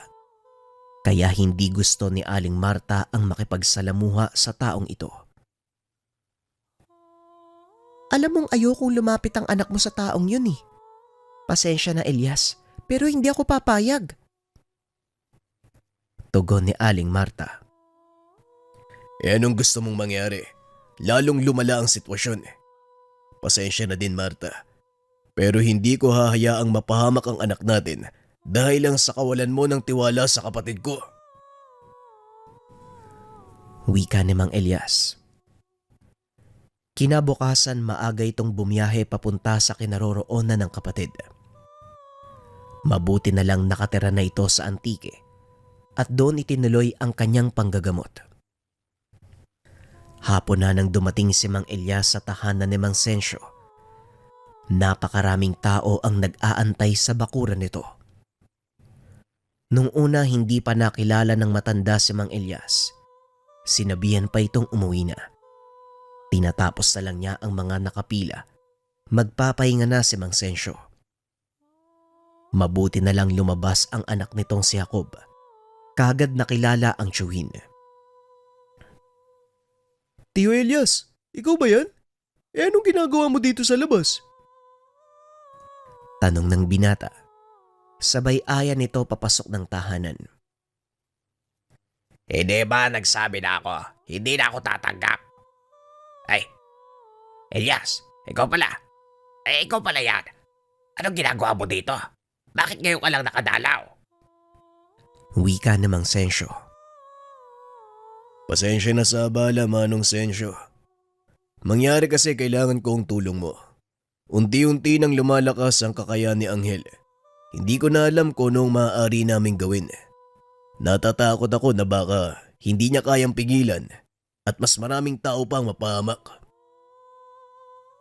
Wika ni Mang Elias. Hindi ba nasabi ko na sa'yo noon pa, maaaring mangyari ang bagay na yan? Hindi pa rin ako nagkamali. Ayaw mo kasing makinig eh. Bueno, nasaan si Anghel? Tanong ni Mang Sensyo. Nasa bahay, hindi ko muna pinapalabas eh. May nangyaring hindi maganda at siya ang may kagagawan. Napatay ni Angel ang kanyang guro gamit ang malediksyon. Wika ni Mang Elias. Nanlaki ang mga mata ng matanda at tuminto sa ginagawa. Sinabihan din ito ang kanyang pasyente na umalis na muna. Bumalik na lamang sa susunod na araw. Anong sinabi mo? Nakapatay na si Angel. Alam mo ba ang ibig sabihin nito, Elias? Nag-iisip ka ba? Hindi ba't kabilin-bilinan ko? Huwag mong hahayaang kumawala ang kapangyarihan ng anak mo dahil maaari siyang makapatay dahil sa sobrang galit. Ay nako, ngayon hindi ko alam kung paano ako makakatulong pa. Jacob, maganda ka. Bukas sa bukas, sasama tayo sa Tio Elias mo. Wika ni Mang Sensyo. Anong gagawin ko, Manong? Baka mas magandang daling ko na lang dito si Angel. Tanong ni Mang Elias. Hindi. Ako na ang pupunta sa inyo. Isa pa, matagal na akong hindi nakakapasyal. Tugon ni Mang Senso. Dahil gabi na ng mga oras na yon, pinili na lang ng mga ito na ipagpabukas ang biyahe. Kinabukasan madilim pa lang ay tumulak na ang magkapatid pabalik ng Aklan. Medyo mahaba ang biyahe kaya inabot sila ng tanghali. Hindi pinapasok ng kanyang ina si Angel. Natatakot itong baka maulit ang kaganapan. Mabuti naman at hindi mo muna pinapasok si Angel. Kailangan siya makausap ni Manong Sensyo. Magtiwala ka lang, Marta. Para ito sa kabutihan ng anak natin. Wika ni Mang Elias. Hindi na tumutol pa si Aling Marta. Hinayaan na lang nito si Mang Elias na gawin ang nararapat. Nasaan ang pamangkin ko? Hayaan niyong kausapin ko siya ng sarili ni Nana. Hiling ni Mang Sensyo. Naroon sa kwarto niya si Angel. Maaari niyo po siyang puntahan doon, Manong. Wika ni Aling Marta. Pumasok si Mang Sensyo sa silid. Nakitang naglalaro ang paslit. Nakatalikod dito sa pintuan, kaya hindi kaagad napansin ang pagdating ng tiyuhin. Kumusta naman ang paborito kong pamangkin? Laking gulat ni Angel nang marinig ang boses ng tiyuhin. Kayo po pala yan, Tiyo. Maayos naman po. Kaso may nagawa po akong hindi maganda eh. Wika ni Angel. Bigla na lang itong umiyak. Ikaw naman Huwag mo munang isipin yung mga bagay na yon. Ang mahalaga, nasa maayos kang kalagayan at isa pa, kasalanan din yon ng mga taong nasaktan mo. Narinig ko ang kwento mula sa iyong ama, kaya alam ko ang katotohanan. Pero tama ka ha, hindi nga maganda ang ginawa mo at masaya kung alam mo yon. Tiyo, pwede ba isama niyo na lang ako? Ang daming galit sa akin dito kung ano-ano yung sinasabi nila sa akin. Minsan sinasaktan pa nila ako. Ganun ba? O sige ha, kakausapin ko muna ang mga magulang mo. Pero sigurado kong hindi papayag ang nanay mo. Ako na po yung bahalang magpaliwanag kay nanay. Basta isama niyo na lang po ako. Kinausap ni Mang Sensyo ang mag-asawa. Hindi nito inaasahan ang isasagot ni Aling Marta. Gawin mo ang nararapat, Manong. Kung kami lang, wala na kaming magagawa eh. Hindi kayang gabayan ni Elias ang kakayahan ni Angel eh. Malaki ang tiwala ng asawa ko sa iyo, Manong. Kaya kung kailangan mong isama si Angel, pumapayag ako. Wika ni Aling Marta. Tuwang-tuwa si Angel nang marinig ang sinabi ng ina. Kinagabihan inayos ng paslit ang mga gamit. Dahil kinabukasan aalis na sila pabalik ng Antique.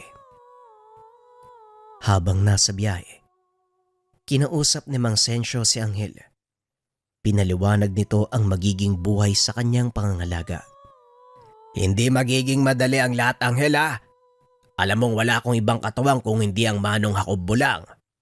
Pero masaya kung dalawa na kayong makakatulong ko. Gagawin ko ito para turuan kang gamitin ng maayos ang iyong kakayahan. Hindi dapat iselyo ang ganyang uri ng biyaya galing sa Diyos.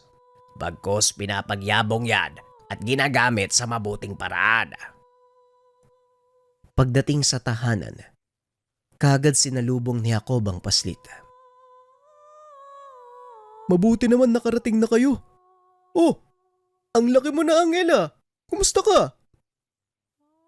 Wika ni Jacob. Maayos naman po, Manong Jacob. Medyo nagugutom nga lang. Tugon ni Angel. Malapit ang dalawa dahil minsan ding nanirahan si Jacob sa tahanan nila Angel. Nung bata pa ito upang magsanay naman ng panggagamot gamit ang kaalaman ni Mang Elias.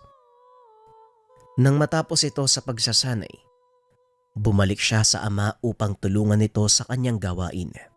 Ang mabuti pa kumain na muna kayo. Nakapagluto ka na ba ng tanghalian, Jacob? Oo naman, Tay. Alam ko kasing babalik din kayo kaagad eh. At may kutob akong isasama mo na si Angel. Kaya nga naganda ako ng paborito niyang pagkain eh. Hoy, ubusin mo yun ha. Nagkanda, dulas-dulas pa ako kahapon sa sapa habang nangunguha ng suso. Wika ni Jacob. Ha? Yan lang pala eh. Kung gusto mo, Manong, paramihan pa tayo na makakain eh. Biglang nagbago ang reaksyon sa mukha ng paslit. Naging mas masigla ito. Sa paglipas ng mga araw, unti-unting sinanay ni Mang Sensyo ang paslit. Hanggang sa tumungtong ito sa edad na 16. Angel, tulungan mo si Jacob na akutin yung mga binili nating nyog. Gagawa tayo ng lana. Parating na ang mahal na araw oh. Hukayin natin yung mga naunang ibinaon at papalitan ng bago. Nang mga sandaling ito, gamay na ng husto ni Angel ang kanyang kakayahan. Nagagamit na din ito para makatulong sa iba. Dahilan para lalo pang dumami ang nagpapagamot kay Mang Sensyo. Paminsan-minsan dumadalaw si Mang Elias para kumustahin ang anak.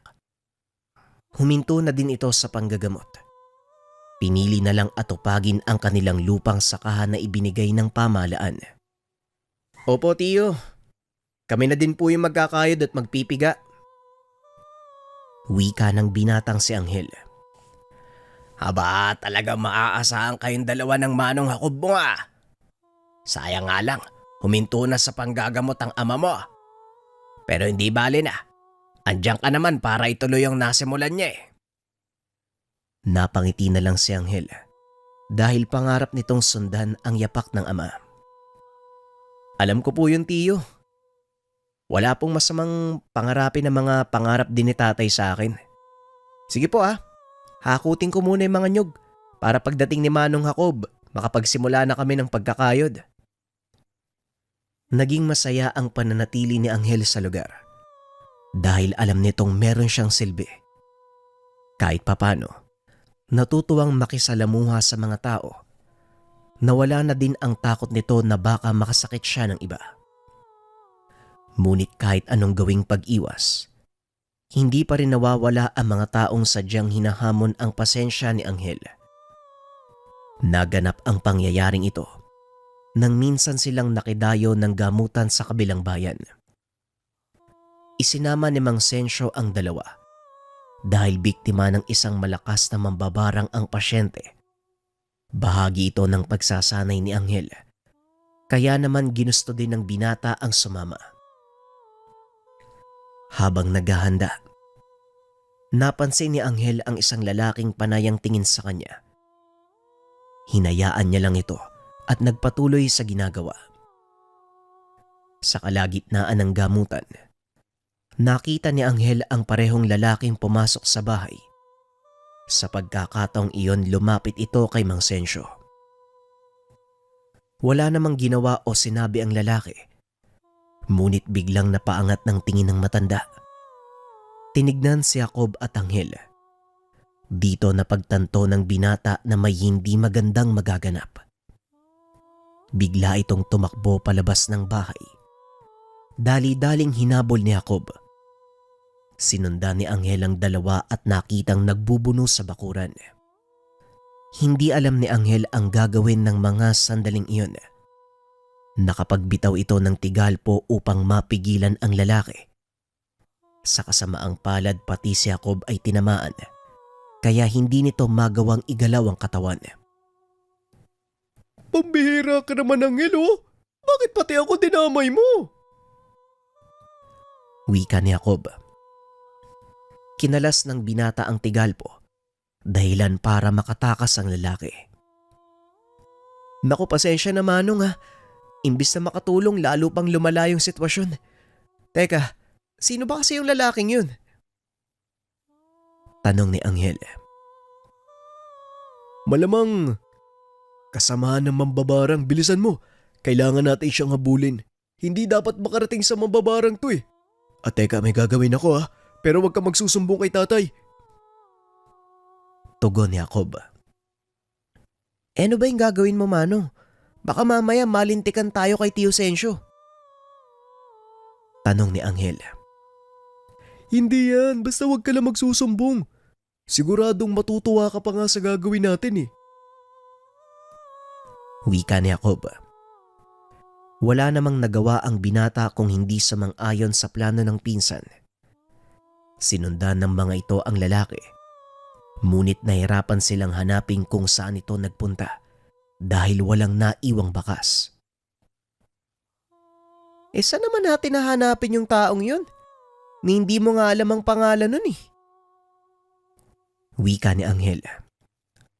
Huwag kang mag-alala. Hindi lang sa pangalan pwede makilala ang taong yun. Ito oh. Tugon ni Jacob. Sabay pakita ng hibla ng buhok na nakuha sa lalaki. Naglabas din ito ng maliit na buho ng kawayan. Nanlaki mga mata ni Anghel nang makita ang laman nito. Maliit na uwang. May alam ka din pala sa barang?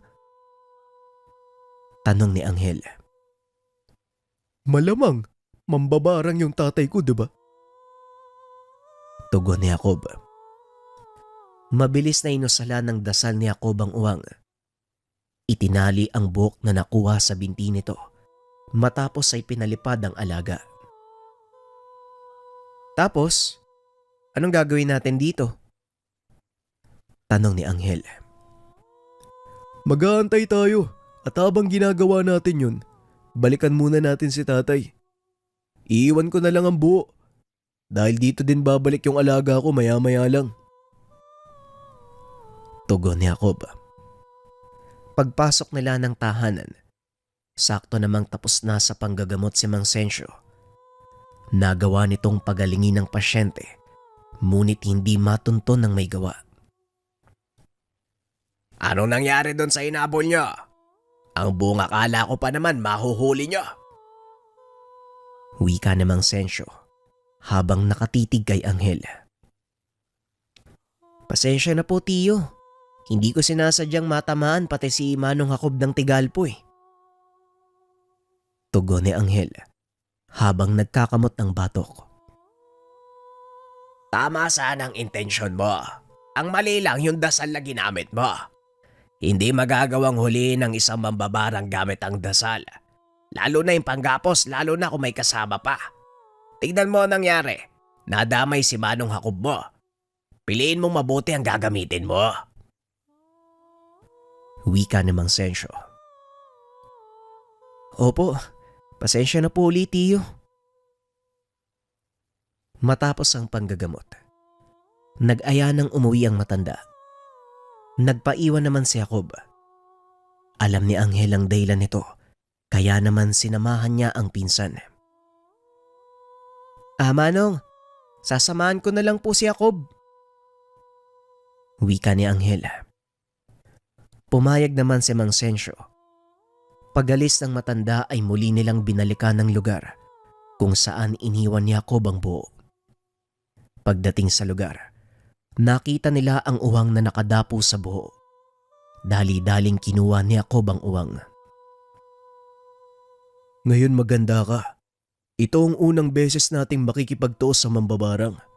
Kailangan ko ang tulong mo. Tandaan mo lang ang mga tinuro ko sa'yo. Wika ni Jacob. Matapos ihipa ng mga dasal, pinalipad niya ito at sinundan. Napadpad sila sa masukal na bahagi ng baryo. Pumasok sa nag-iisang bahay malapit sa sapa. Yan ba yung bahay nung lalaki, Manong? Tanong ni Anghel. Oo, maganda ka na. Dahil papasukin natin yung bahay na yan. Tugon ni Jacob. Maraan itong naglakad papunta sa kubo. Biglang sinipa ang pintuan. Napasigaw naman ang mga nasa loob ng bahay. Hinila ni Jacob ang isa sa mga ito. Nakita ni Anghel na yon ang lalaking hinahabol nila. Itinulak ito palabas ni Jacob. Kinuha naman ni Anghel ang pagkakataon upang igapos ang kalaban gamit ang kanyang kakayahan. Magaling, Anghel. Ngayon manood ka kung paano kung papatayin ng isang mambabarang. Wika ni Jacob. Sabay labas ng kanyang patalim. Ngunit hindi nito naituloy ang gagawin dahil narinig nitong sumigaw si Mang Sensyo. Itigil mo yan, Jacob! Sinasabi ko na nga ba, ito ang balak mong gawin. Hindi ka man lang nag-usisa sa akin. Kumilos ka na naman ang hindi ko nalalaban. Wika ni Mang Sensyo. Umatras si Jacob. Binaba ang sandata. Tay, mambabarang po yung taong yan. Siya yung dahilan kung bakit nagkakasakit ang pasyente nyo. Tugon ni Jacob. Oo, tama ka. Pero mambabarang din ako. Ako ang gumamot sa pasyenteng yon. May malalim na dahilan kung bakit siya tinaniman ng sumpa ng mambabarang na ito. Yon ang gusto kong alamin. Muling wika ni Mang Sensyo. Matapos ay tinanong nito ang lalaki. Maayos naman itong nakipag-usap. Sinabi sa matanda ang dahilan kung bakit niya binarang ang pasyente. Matapos ang usapan, nagpa siya si Mang Sensyo ng palampasin ang ginawa nito dahil kasalanan din ng pasyente ang lahat. Papalampasin ko ang ginawa mo dahil kasalanan ng pasyente yon. Pero wag na wag mo nang uulitin ang bagay na to. Hindi mo dapat ginagamit ang kakayahan para manakit. Wika ni Mang Sensyo. Matapos makipag-usap ay umalis na ang tatlo. Ngunit hindi pa man nakakalayo sa lugar. Biglang sinugod ng isa sa mga kasamahan ng lalaki si Mang Sensyo. Mabuti na lang at napalingon si Anghel. Nagawa nitong pigilan ang pagtama ng itak ng kalaban. Binigyan na kayo ng pagkakataon, pero pinili nyo pa rin lumaban. Ngayon matitikman nyo ang pinakamasakit na kamatayan. Unti-unting mapupunit ang balat at kalamnan nyo. Sasabog sa lupa ang lamang loob nyo. Wika ni Anghel. Matapos niya itong sabihin ay biglang napatras ang lalaki. Sumigaw ito ng napakalakas. Lalo pa nang makita nitong unti-unting nagkakaroon ng sugat ang kanyang palad. Hanggang sa kumalat ito sa buong katawan. Sumambulat ang katawan nito. Parang bomba. Gaya ng sinabi ni Anghel. Nagkalat sa lupa ang lamang loob ng taong iyon. Nagsigawan na din ang mga naiwan sa loob ng tahanan dahil maging ang mga ito nadamay sa sumpang binitawan ni Anghel. Hindi nakapagsalita si Mang Sensyo dahil nakita nito kung gaanong kalakas ang taglay na kapangyarihan ni Anghel. Bilisan nyo na. Kailangan nating umalis sa lugar na ito. Jacob, sunugin mo yung kubo. Wika ni Mang Sensyo. Dali-dali namang kinuha ng binata ang nakasinding sulo. Hinagis ito sa sahig. Mabilis na kumalat ang apoy hanggang sa tuluyang matupok ang buong kubo. Pagdating sa kanilang tahanan, kinausap ni Mang Sensyo ang dalawa. Nakita nyo kung anong kayang gawin ni Anghel. Ito ang palagi kong sinasabi sa iyo, Jacob. Hindi ko gustong kumikilos ka nang hindi ko alam.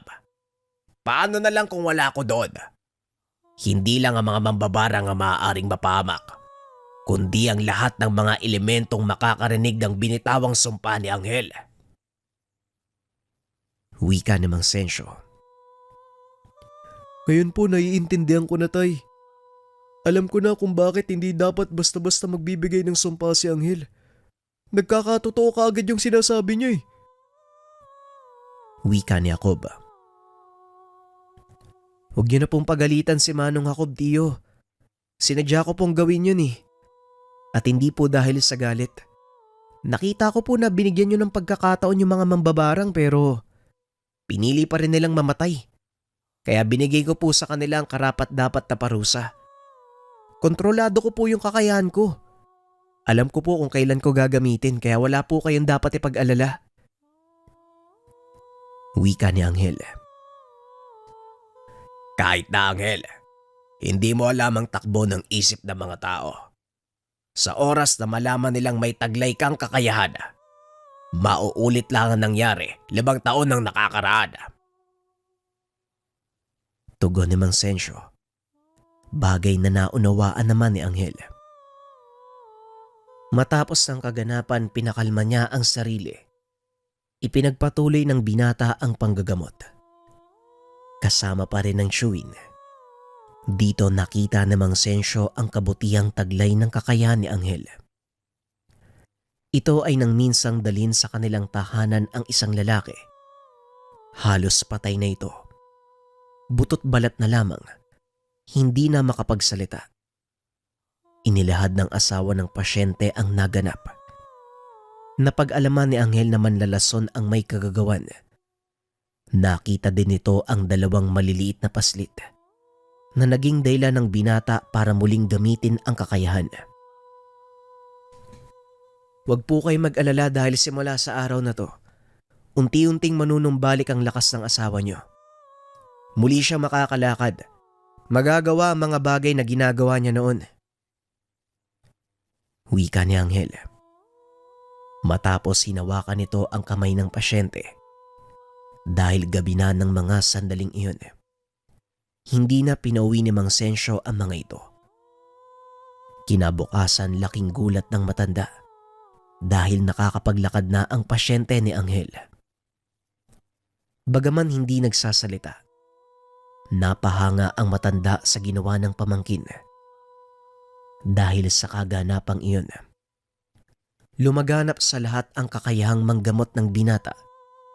Dumagsa ang tao sa kanilang tahanan.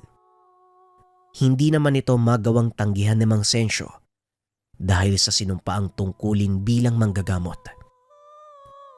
Dahil sa biglaang pagsikat ni Anghel, marami ang nainggit. Ang ilan ay sinubukan pang siraan ng binata. Umabot pa sa puntong nakakatanggap na sila ng mga banta sa ilan pang manggagamot dahil naapektuhan ang hanap buhay ng mga ito. Ay nako, mukhang marami tayong nasagasaang manggagamot mula sa ibang bayan ah. Eto, nakatanggap na naman ako ng sulat. Pagbabanta sa buhay mo, Anghel.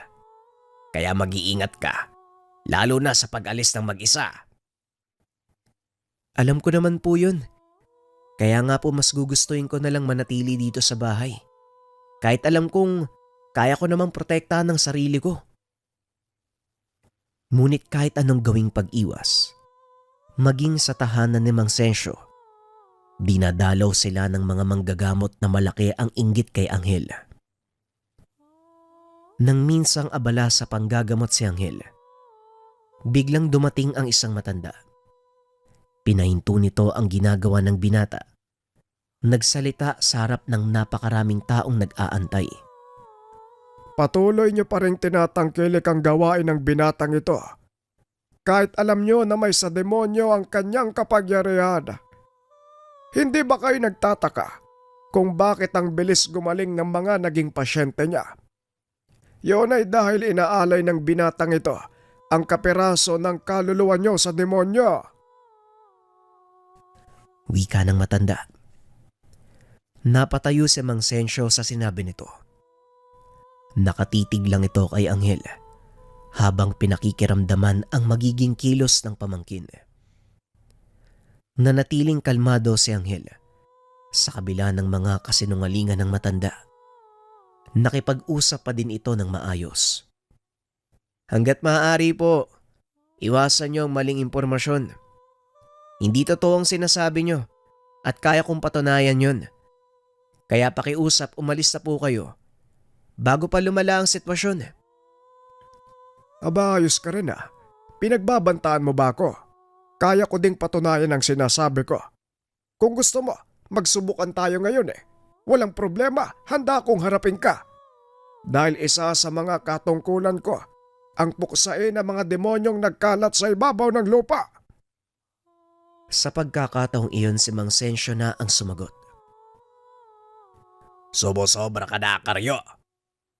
Wala nang katuturan ng mga sinasabi mo, kaya umalis ka na. Tinawanan lang ito ni Mang Karyo. Alam ko din namang kakampihan mo ang pamangkin mo. Patunay lang na isa ka din sa mga taong sumasamba sa demonyo. Huwag mong ikaila na isa kang mambabarag. Lalo mo lang papatunayan sa lahat na sinungaling kang tao. Wika ni Mang Karyo. Hindi ko kinikilala ang kakayahan ko. At para sa kalaban mo, pambabarang ang ginagamit kong paraan para manggamot. Ngayon kung tapos ka na sa mga paratang mo, makakalis ka na. Marami pang tao ang nag-aantay. Wika ni Mang Sensyo. Sadyang ayaw magpaawat ni Mang Karyo kung ano-ano ang sinasabi na tila ba inuudyokan si Anghel na ilabas ang totoong kakayahan. Makikiusap po ako sa uling pagkakataon. Itigil nyo na ang ginagawa nyo dahil wala namang kayong mapapala. Wika ni Anghel. Paano kung ayoko? Anong gagawin mo? Tugon ni Mang Karyo. Kung hindi ka pa rin titigil sa paninira mo sa akin, pasensyahan na lang po tayo dahil hindi mo magugustuhan ang susunod kong sasabihin. Wika ni Anghel. Anghel, pigilan mo ang sarili mo. Hindi ito ang panahon para gamitin ang iyong kakayahan. Maraming tao ang nakakakita. Wika ni Mang Sensyo. Alam ko po yun, tiyo. Huwag kayong mag-alala. Akong bahala sa isang to. Mang Karyo, hindi ba pinagmamalaki mo mahusay kayong manggagamot at may sa demonyo ang kapangyarihan ko? Bakit hindi mo kaya subukang alisin sa akin? Wika ni Anghel. Biglang natigilan ng matanda dahil alam nitong hindi niya magagawang talunin ng binata. Hindi ka ba nahihiya? Hahamonin mo ang mas matanda sa iyo. Tugon ni Mang Karyo. Kayo po yung pumunta dito upang guluhin yung panggagamot ko. Tapos ang sabi nyo kanina, gusto nyo magsubukan tayo, di ba? Tapos ngayon, sasabihin mo hinahamon kita. Wika ni Anghel. Dahil marami ang nakikinig at ayaw mapahiya ng matanda, tinanggap nito ang hamon ng binata. O sige, tatanggapin ko ang hamon mo. Huwag mo lang akong sisisihin sa mga mangyayari. Maaari mong ikamatay ang gagawin ko. Tugon ni Mang Karyo. Huwag kang mag-alala, Manong Karyo. Hindi ako natatakot mamatay kung sakali man. Wika ni Anghel. Naupo ito at hinayaang magsimula ang matanda sa pagtanggal ng kakayahan niya. Nag-umpisang mag-usal ng mga dasal. Doon pa lang ay naramdaman na ng matanda ang kakaibang lakas ng binata. Ano, Mang Karyo? Mukhang aabutin tayo ng siyam-siyam ah. Kaya pa ba? Tanong ni Anghel. Manahimik ka! Nga pala, Manong, Nakalimutan kong sabihin sa'yo Sa oras na hindi mo matanggal ang kakayahan ko, may mangyayaring hindi maganda sa'yo. Hindi ko na sasabihin, kayo na lang mismo ang tumuklas. Kaya kung ako sa'yo, pagbubutihan ko kung ano man ang gagawin ko. Pangaasar ng binata. Hanggang sa mapagtanto ni Mang Karyo, wala na siyang magagawa. Kaya naman bumunot ito ng patalim. Inambahan ng saksak si Anghel. Sinasabi ko na nga ba huwad kayong manggagamot At dahil pinagbantaan niyo ang buhay ko, hindi ko kayo papalampasin. Yang kamay niyong may hawak na kutsilyo, unti-unting kakainin ng mga uod. At yung buong katawan niyo, matutuyo na parang balat ng kahoy. Sa oras na malapatan ng tubig, makakaramdam kayo ng matinding hapde. At sa tuwing kikilos kayo, magbibitak-bitak ito. Wika ni Anghel. Dahan-dahan nararamdaman ni Mang Karyo ang pananakit sa kanyang kamay. Maging ang balat sa kanyang tiyan, unti-unti ding natutuyo, kagaya ng sinabi ni Anghel. Nakita ito ng mga tao, ngunit hindi nila narinig ang mga sinabi ni Anghel. Kaya inakala nilang gawa din ito ni Mang Karyo para siraan ng husto si Anghel. Sinubukan pang tumakbo ng matanda, ngunit hindi na ito nakalayo pa sa lugar. Tuluyang binawian ng buhay si Mang Karyo sa mismong bakuran nila Mang Sensyo. Ay nako, yan kasi hindi nakikinig. Wala nang ibang iniisip kung hindi ang sariling kapakanan at kung paano silang magkakapera sa pamamagitan ng panloloko sa kapwa. O siya, ipagpabukas nyo na ang panggagamot. Iatid nyo ang bangkay na matandang yan sa kanyang pamilya. Sinunod ng dalawang binata ang utos ni Mang Sensyo. Gaya ng inaasahan, hindi naging maganda ang pagsalubong sa kanila ng pamilya ni Mang Karyo. Mga walang iya kayo. Talagang yung lahi nyo, mga demonyo. Pinatay nyo ang tatay ko. Sisiguraduhin kong pagbabayaran nyo to. Antayin nyo lang na matapos ang libing. Magsisimula ang kalbaryong hinahanap nyo.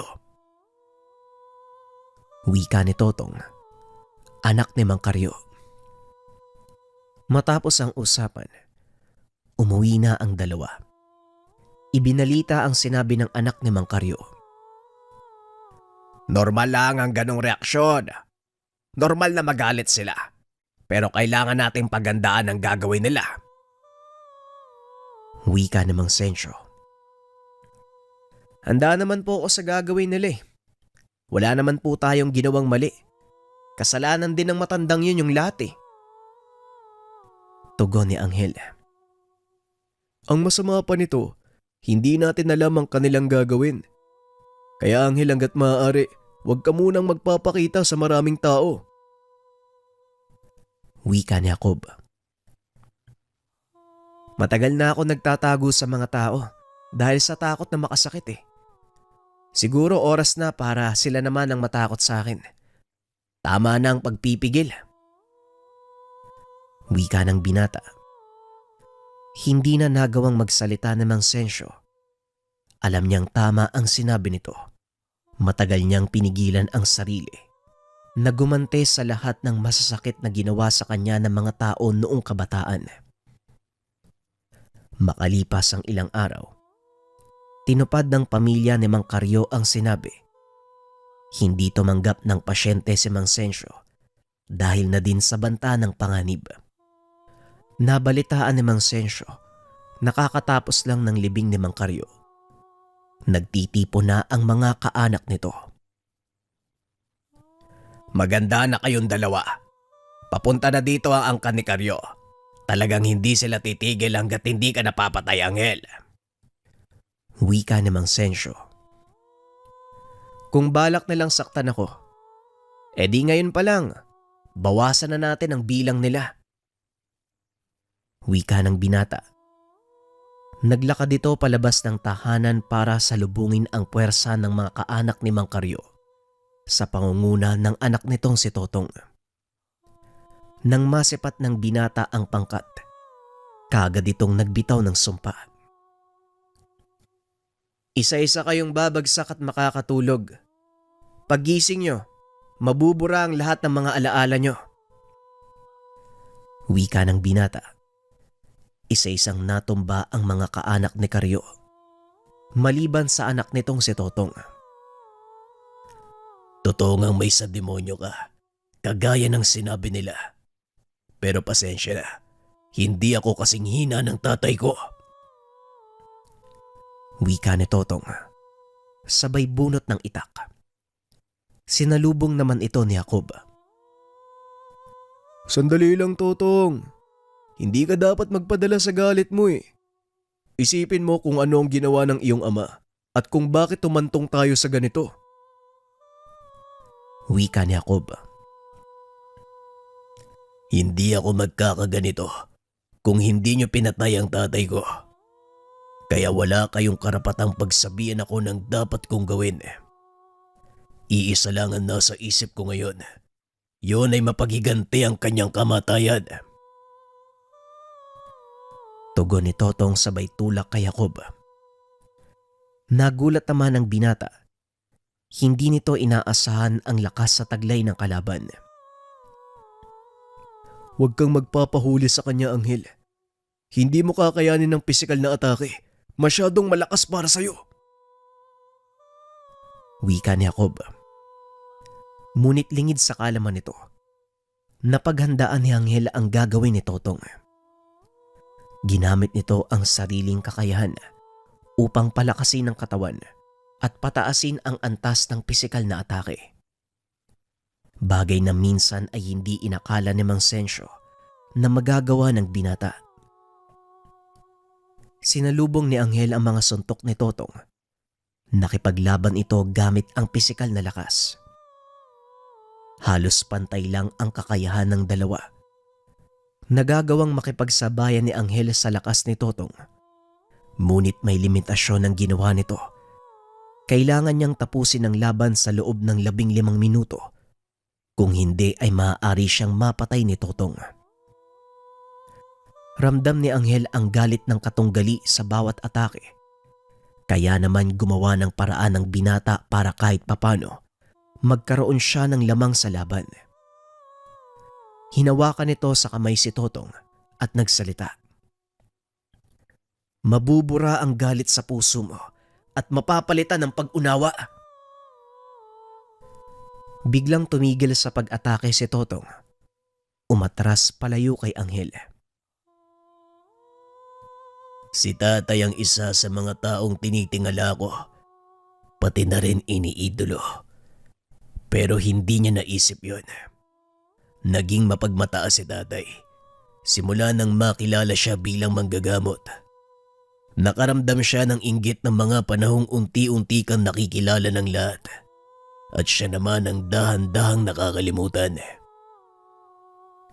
Pagpapaliwanag ni Totong. Naupo na lang ito sa lupa habang umiiyak. Hindi kita masisisi sa mga nararamdaman mo ngayon. Kung ako nasa katayuan mo, ito din ang gagawin ko. Tugon ni Anghel. Tumayo si Totong at naglakad palayo. Napagtanto nito ang pagkakamaling nagawa ng kanyang ama. Laking pasasalamat ni Mang Sensyo dahil walang namatay nung araw na yon. Kinabukasan, bumalik si Totong upang humingi ng kapatawaran sa ginawa nito. Pasensya na po kayo sa naging asal ko. Nadala lang ako sa matinding galit. Kaya hindi ko naunawaan ang pagkakamali ni tatay. Wika ni Totong. Nauunawaan ko, Totong. Mahusay na manggagamot ang iyong angkad. Bakit hindi na lang tayo magtulungan sa halip na magsiraan?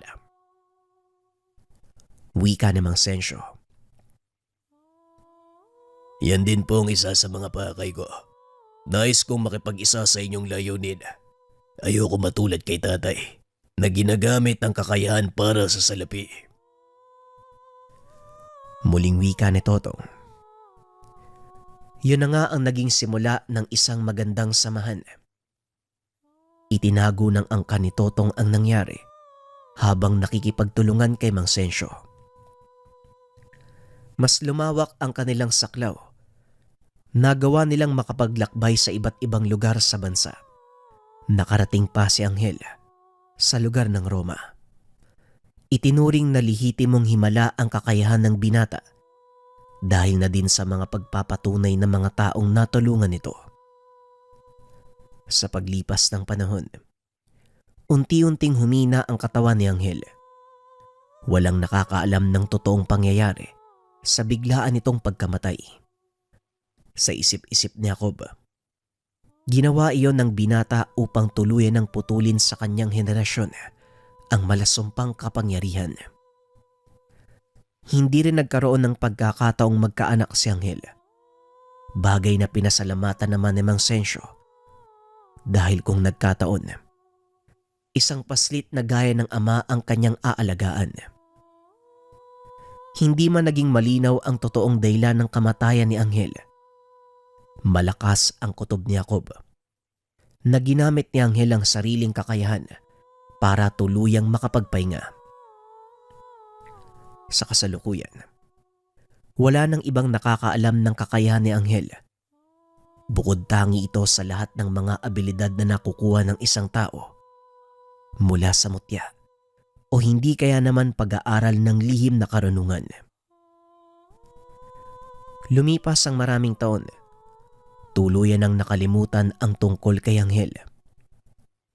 Minabuti na lang ng mga magulang ng binata ang ganon dahil hindi naging magandang alaala para sa kanila ang naging karanasan ng kanilang anak. Kung nakita mo lang ang pagbabago sa buhay ng anak mo, malamang hindi mo sisisihin ang iyong sarili, Elias. Kung nasaan man si Anghel ngayon, paniguradong masaya siya. Wika ni Mang Sensyo. Nakakalungkot lang tayo pa'y maglilibing sa kanya. Parang baliktad yun nangyari. Tugon ni Mang Elias. May mga bagay na hindi mo inaasahang maganap. Ngunit gaya ng sinasabi ng lahat, ang bawat kaganapan sa buhay nating mga tao ay may dahilan. At alam kong alam mo din yon. Tugon ni Mang Sensyo. Nang mga sandaling iyon ay nakatayo sila sa puntod ni Anghel habang sinasariwa ang mga panahong kasama ito sa tahanan. Maging si Jacob, hindi makapaniwalang magtatapos ang buhay ni Anghel nang ganon-ganon na lamang. Kung nasaan ka man ngayon, Anghel, huwag kang mag-alala. Hindi ko papabayaan si tatay. Magpahinga ka na, pinsan. Pasensya ka na ha, kung ngayon ko lang naisipang dumalaw. Ngayon lang ako nagkaroon ng lakas ng loob Wika ni Jacob. Sabay lapag ng dalang kakanin, pati na rin mangkok na punong-puno ng ginataang suso. Ito ang huling beses na nagpunta si Jacob sa lugar dahil lumipat na ng tirahan sa syudad ang mag-ama. Samantalang sina Mang Elias at Aling Marta nagpaiwan sa lugar upang ituloy ang adhikain nila na tumulong sa iba. Ito rin ang alam nilang pamamaraan na gustong gawin ni Anghel. Gamitin ang mga natitirang oras ng mga magulang upang tumulong sa ibang tao.